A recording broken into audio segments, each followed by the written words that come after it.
நம்ம கதைக்கு ஹீரோயின் சுந்தரி தான்.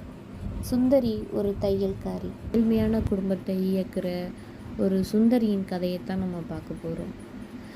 அங்கே உள்ள பாட்டிமார்கள் தன்னோட சேலைகளை சுந்தரிக்கிட்ட கொடுத்து கிழிஞ்சல்களை தைச்சிக்குவாங்க. பள்ளி பிள்ளைகளும் அவங்களோட உடைகளை சுந்தரிக்கிட்ட நேர்த்தியாக தைச்சி வாங்கிக்குவாங்க.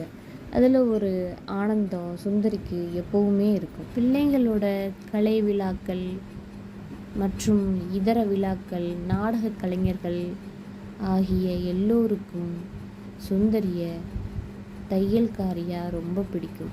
அந்த உடையை அவங்க தன்னோட உடம்பில் போட்டுக்கிட்டு அந்த வேலையை சிறப்பாக செய்கிறத பார்க்கும்போது சுந்தரிக்கு மன நெகிழ்வு இன்னும் அதிகமாகவும், அவளோட வேலையை துரிதமாகவும் இரவு முழுக்கவும் செய்கிறதுக்கு ரொம்ப விருப்பப்பட்டு தன்னோட முழு ஈடுபாட்டையும் அந்த தொழிலுக்கு கொடுத்து அவங்களுக்கு உதவுவாள்.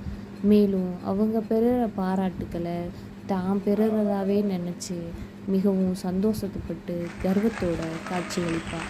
இதுதான் ஒரு தையல்காரியின் கதை. உழைப்பே உயர்வு.